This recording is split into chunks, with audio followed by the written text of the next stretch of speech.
जी, नमस्कार सभी को। स्वागत है आपका मेरे YouTube चैनल ग्रामर गुरु पे।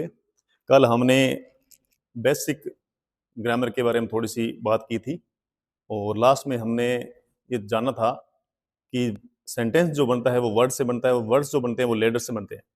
तो लेटर्स में हमने दो टाइप देखे थे, कॉन्सोनेंट और बाउल्स। तो आज हम यहाँ जो बात करेंगे वो बात करेंगे कॉन्सोनेंट्स की, कि कॉन्सोनेंट्स कितने होते हैं और उन कॉन्सोनेंट्स की जो ध्वनि आती है हिंदी की वर्णमाला के अनुसार वो कौन कौन सी होती है, उनसे कौन कौन से शब्द बनेंगे, वो आज हम जानने की कोशिश करते हैं। तो आइए शुरू करते हैं। पहले हमारे पास कॉन्सोनेंट्स थे 21। तो इनमें से पहले बी, बी से बनता है ब, और इसका हम एग्जांपल लेके चलते हैं साथ में। बी से बैट। इसी तरह सी, सी से दो साउंड आती है, क और से। ये मैं आपको बताऊंगा अगले वीडियो में कि कब ये क प्रोनाउंस होगा और कब ये से प्रोनाउंस होगा। जैसे क से तो कैट हो गया और से हमारा हो गया जैसे सेल। इसी तरह डी, डी से डे और डे से हो गया डेट। इसी तरह फे से हो गया फैन। जी, जी से गे, गेट। एच, एच से है, हेट। जे, जे से जय, जग। के से कै यानी काइट।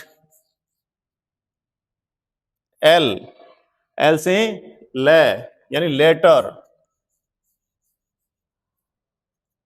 एम, एम से मैं यानी मैन। इसी तरह एन, एन से नै, नेट। पी, पी से पे, पिकॉक। क्यू, क्यू से कै और क्वे जैसे क्वीन और क्विट। आर, आर से रे, रेट। एस, एस से स्टे। टी, टी से दो साउंड निकलती है, टे और ते। ते साउंड जो होती है वो हिंदी वर्णमाला में आती है, लेकिन इंग्लिश में ते कोई साउंड नहीं होती है। तो इंग्लिश का ऐसा कोई भी स्पेलिंग नहीं है जिसको हम तय से प्रोनाउंस करें, उसका उच्चारण तय से करें, ऐसी कोई स्पेलिंग इंग्लिश में नहीं होती है। क्योंकि जो इंग्लिश की 44 साउंड्स होती है, 44 ध्वनियां होती है, उसमें तय नाम की कोई ध्वनि नहीं होती है, ये तय से ही शुरू होता है। तो टी से टॉल। वी, वी से वे, वैन। डब्ल्यू, डब्ल्यू से वे, विन। एक्स, एक्स से जय, जेरोक्स और एक्स रे। वाई, अब वाई में भी दो साउंड बनती है, इसको हम सेमी बाउल्स भी बोलते हैं। जब ये की साउंड देता है तब ये व्यंजन कहलाता है, और जब ये ई की साउंड देता है तब ये स्वर कहलाता है। वाई की साउंड ये कब देता है और ई की साउंड कब देता है वो हम थोड़ा जानने की कोशिश करेंगे। वाई जब भी किसी भी वर्ड में पहले आता है, पहली पोजीशन पे आता है, तब ये पूर्ण रूप से व्यंजन का काम करता है, यह बनता है। जैसे ईयर, योर, तो ये ध्वनि देगा। और जब ये अंत में या बीच में कहीं आता है तब ये ई की ध्वनि देता है और ये स्वर बन जाता है। जैसे सिटी, क्राई,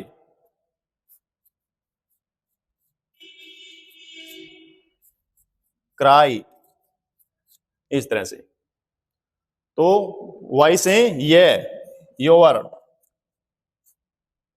और जेड, जेड से बनता है जे, जील। तो ये थे हमारे 21 कॉन्सोनेंट्स। उनकी हिंदी की वर्णमाला के अनुसार जो ध्वनियां आती है वो, उनसे बनने वाली स्पेलिंग्स, शब्द बनने वाले उनसे इधर ये हो गए। उसके बाद में हमारे कुछ ऐसे व्यंजन हैं जिनको बोलते हैं संयुक्त व्यंजन, यानी कंबाइंड कॉन्सोनेंट्स। ये मैंने यहाँ प्योरली वो लिखे हैं जो इंग्लिश में यूज होते हैं। कुछ एक ऐसे हैं जो हिंदी में यूज होते हैं, जिनसे हमारे जो हिंदू या किसी भी धर्म के हमारे जो नाम होते हैं, नाउन्स होते हैं मनुष्यों के, या आजकल तो जानवरों के लिख देते हैं लोग, तो वो जो उनसे बनते हैं वो चीजें अलग है। ये प्योरली जो इंग्लिश के कॉन्सोनेंट है कंबाइंड, उनको मैंने यहाँ रखा है। तो इनका समझेंगे एक एग्जाम्पल के थ्रू, और ये क्या साउंड देते हैं हिंदी की वर्णमाला के अकॉर्डिंग, वो देखते हैं। तो CH से बनता है च, और GH से बनता है घ, और PH से बनता है फ, SH से बनता है श, TH से बनता है थ, और TH से बनता है द, और WH से बनता है व, और इससे एक बनता है द। अब ये ध्यान रखने की बात है, द साउंड जो है वो हमेशा TH से बनती है, D से कभी नहीं बनती है।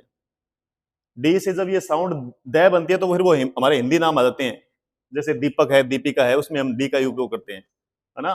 वैसे जैसे इंग्लिश में लिखना है तो दिस, दैट, दीज, दोज, उन सब में TH से हम प्रयोग करते हैं, और साउंड क्या देता है, वो द की देता है। तो ये हमारे हैं कंबाइंड कॉन्सोनेंट्स। इनका एक एक एग्जांपल लेते हैं। CH से च बना चेयर, GH से घ बना घोस्ट, PH से फ बना यानी फोन, SH से श बना शिप। अब TH से थ भी बनता है, थिन, पतला, और द भी बनता है, दिस, और WH व्हाट। तो ये हमारे आज बात की हमने इंग्लिश के कॉन्सोनेंट्स की, जिनकी ध्वनियां हिंदी में वर्णमाला के अकॉर्डिंग क्या बनती है, उनसे जो शब्द बने। फिर हमने बात की कंबाइंड कॉन्सोनेंट्स की। तो इसके बाद में अगली वीडियो में हम बात करेंगे कि सैग से प्रोनाउंस करने पर क और सैग कब बनता है। इसी तरह कुछ और शब्द हैं, उनको भी हम देखेंगे, और हम देखेंगे साइलेंट वर्ड, साइलेंट लेटर्स कौन से होते हैं वर्ड में, जैसे लिसन है, शुड है, वुड है, उनका भी प्रयोग देखेंगे। उसके लिए आपको बना रहना पड़ेगा मेरी अगली वीडियो के साथ। तब तक के लिए धन्यवाद, नमस्कार।